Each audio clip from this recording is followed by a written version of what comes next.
Los pulmones son los dos órganos principales del aparato respiratorio, ya que tienen la tarea de proporcionar oxígeno a los tejidos del cuerpo y eliminar el dióxido de carbono presente en la sangre, haciendo posibles los intercambios gaseosos que ocurren entre los millones de alvéolos pulmonares y los capilares que los rodean.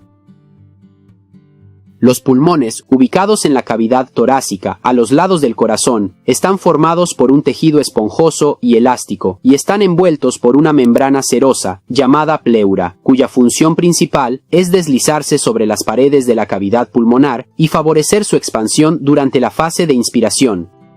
Como todos los órganos, los pulmones también pueden experimentar un crecimiento incontrolado de células malignas, desde los alvéolos hasta los tejidos pulmonares, provocando así la aparición de un tumor pulmonar.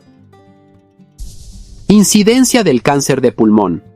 Según los datos proporcionados por la Asociación Italiana de Registros de Tumores, en 2022 hubo 43.900 nuevos diagnósticos de cáncer de pulmón, de los cuales 29.300 en hombres y 14.600 en mujeres.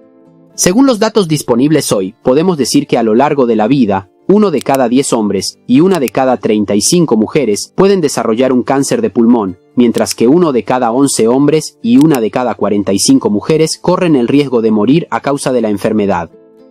En el mundo, el carcinoma de pulmón es la primera causa de muerte oncológica en hombres y la segunda en mujeres, precedida solo por el cáncer de mama. Síntomas del cáncer de pulmón. El cáncer de pulmón es una neoplasia insidiosa, ya que en sus fases iniciales es asintomática.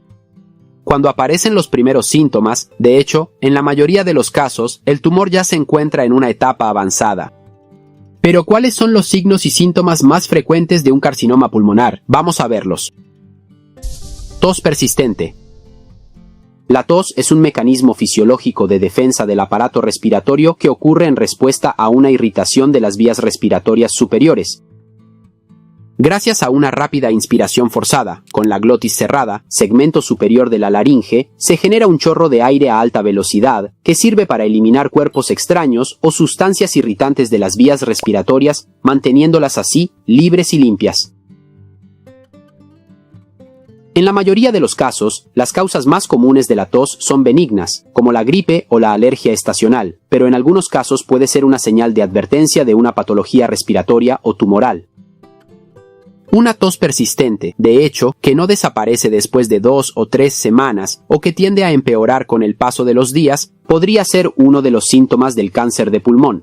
Esto se debe a que la masa tumoral, a medida que aumenta de tamaño, irrita las vías respiratorias y presiona los receptores involucrados en el reflejo de la tos. Inicialmente podrías sentir la necesidad constante de aclararte la garganta, mientras que posteriormente podrías ver sangre cuando toses.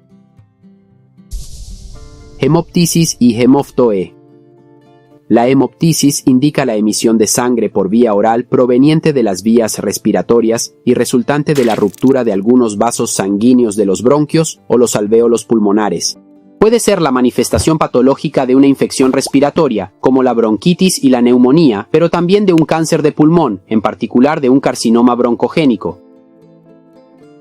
Las causas deben buscarse en la neovascularización dentro y relacionadas con la neoplasia, a la exfoliación de la superficie del tumor, a la irritación de la masa tumoral debido a la tos o a la ruptura de los vasos sanguíneos presentes en las estructuras vasculares, cercanas al sitio de origen del tumor.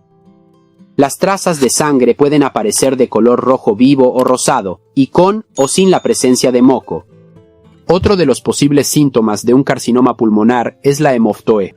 Es un término médico que indica la emisión de sangre mezclada con esputo, material secretado por las mucosas respiratorias tras la aparición de algunos procesos patológicos. También en este caso, sin embargo, las causas pueden ser bronquitis, cardiopatías, lesiones vasculares y la enfermedad pulmonar obstructiva crónica. Dolor torácico. Un dolor en el pecho que aumenta en caso de tos o respiración profunda puede ser un síntoma de un cáncer de pulmón. Esto se debe a que la masa tumoral, al aumentar de tamaño, puede comprimir los nervios cercanos y causar un dolor torácico que a menudo aumenta de intensidad cuando reímos, tosemos o respiramos. Un tumor localizado, por ejemplo, en la correspondencia del ápice pulmonar, puede provocar una compresión de algunas ramas del sistema simpático. En este caso se habla de tumor de Pancoast, nombre que deriva del radiólogo estadounidense que primero lo describió y puede causar el síndrome de Bernard Horner. Se trata de una patología neurológica, caracterizada por una tríada de síntomas, entre ellos miosis, es decir, un estrechamiento de la pupila, enoftalmo, retracción del ojo en la órbita y una reducción de la hendidura palpebral. Los tumores que se desarrollan en el ápice pulmonar también pueden comprimir el plexo braquial, red nerviosa responsable de la inervación sensitiva y motora de los miembros superiores, provocando así dolor y debilidad en los músculos del hombro, del brazo y de la mano. Si en cambio afecta al nervio laríngeo recurrente, puede causar ronquera, tos y disfonía, o una alteración del timbre de la voz. Disnea. Uno de los síntomas más comunes en las neoplasias pulmonares es la disnea, también conocida como hambre de aire o falta de aliento.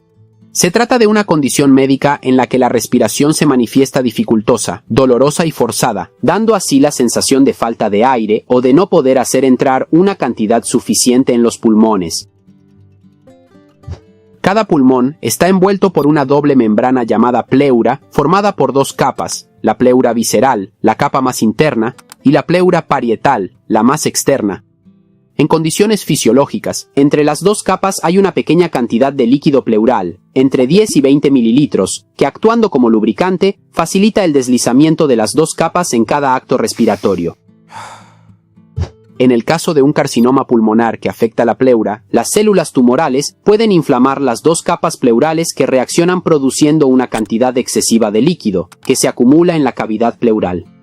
Se habla así de derrame pleural, donde la abundante presencia de este líquido empuja contra la pared torácica y el diafragma, provocando una expansión de la cavidad torácica y una reducción del volumen pulmonar. No solo eso, una acumulación de líquido pleural impide que los pulmones se expandan completamente, causando una falta de aire. Fatiga crónica y pérdida de peso.